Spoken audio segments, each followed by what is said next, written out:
Дорогие друзья, чтение хорошей книги является одним из видов культурного отдыха.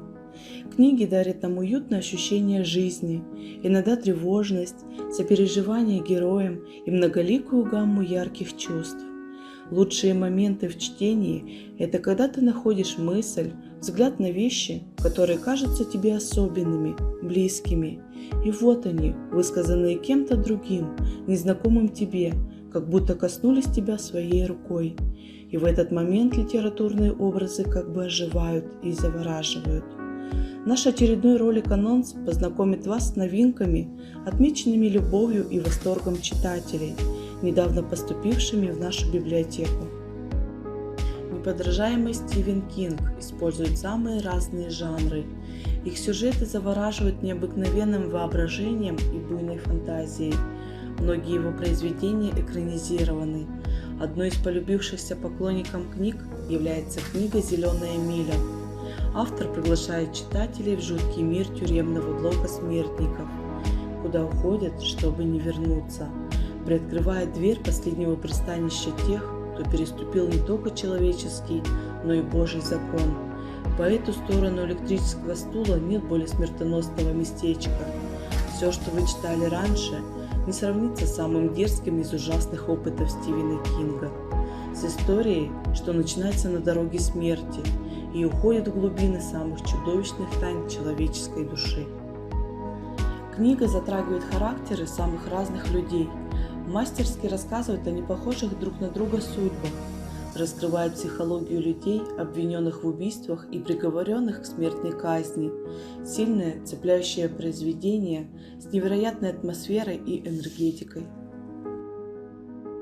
Исторический детектив Николая Свечина «Завещание Аввакума» перенесет вас в другой мир с историческими подробностями и реальными персонажами. Это первое произведение цикла о храбром сыщике Алексее Лыкове, совершившем впоследствии немало подвигов. Сюжет разворачивается в 1879 году. На знаменитую Нижегородскую ярмарку со всех концов Российской империи съезжаются не только купцы и промышленники, но и преступники всех мастей. Богатейшая ярмарка как магнит притягивает аферистов, воров и убийц. Уже за день до ее открытия обнаружен первый труп.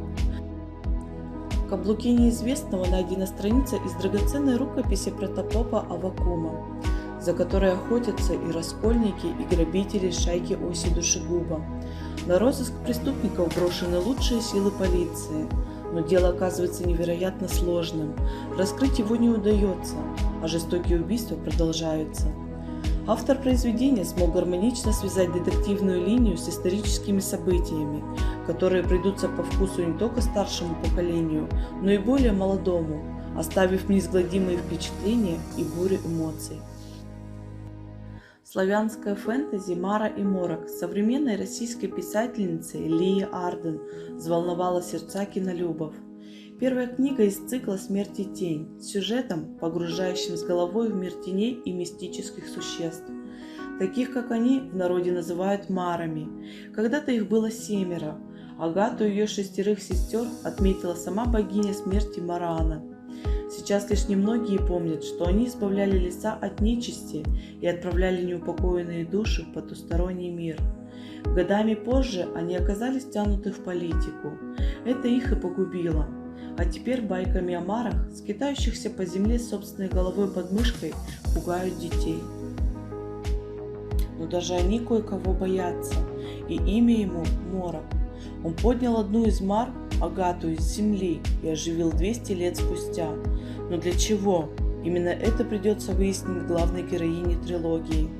Погрузиться в дворцовые интриги и политическую борьбу и не упустить шанс отомстить. Это произведение, с одной стороны, пугающее и леденящее кровь, но в то же время прекрасное и завораживающее, после прочтения которого непременно останется яркий спектр эмоций и желание продолжить сюжетную линию. Для поклонниц любовных романов представляем испанский любовный обман популярной испанской писательницы Елены Армас. Книга мгновенно полюбилась читателям со всего мира. Поездка в Испанию – самый раздражающий человек в мире и 3 дня, чтобы убедить всех, что вы влюблены друг в друга. Другими словами, план, который никогда не сработает. Каталина Мартин вовсю готовится к свадьбе сестры. Ей срочно нужен спутник, ведь на мероприятие приглашен ее бывший парень, которому хочется утереть нос, тем более он приедет с невестой.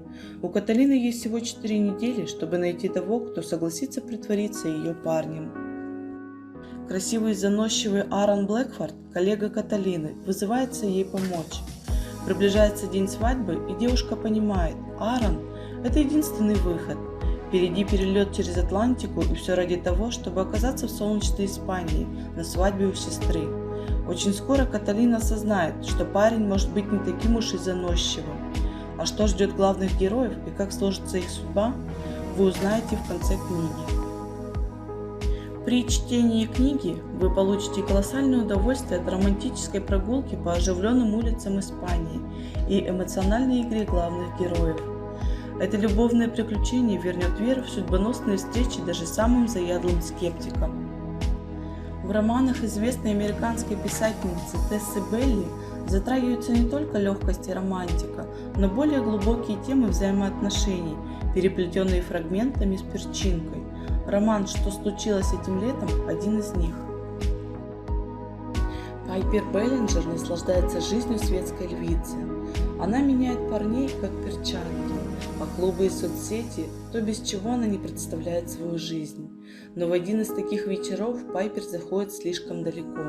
В наказание отчим девушки отправляет ее без копейки в кармане вместе с младшей сестрой в маленький рыбацкий городок. Там героиня знакомится с угрюмым местным рыбаком по имени Брэндон. Казалось бы, между ними нет ничего общего, но их тянет друг к другу словно магнитом. Пайпер предстоит сделать непростой выбор – вернуться к привычной роскошной жизни или позволить себе влюбиться по-настоящему. Сочетание захватывающего сюжета и легкого слога делает это произведение одним из лучших образцов романтической прозы, где в центре повествования находится эволюция чувств и эмоций главных героев. И любителям такого жанра непременно стоит обратить внимание на эту книгу. Представленные произведения обязательно найдут своих читателей, так как их авторы имеют необычный талант писать так, что все вокруг оживает. И мы понимаем, что мудрость книжных слов, спрятанная под разными обложками современной литературы, не должна оставаться без внимания, ведь книги созданы для того, чтобы их читали. Ждем вас по адресу: улица Павла Корчагина, 101. Спасибо за внимание.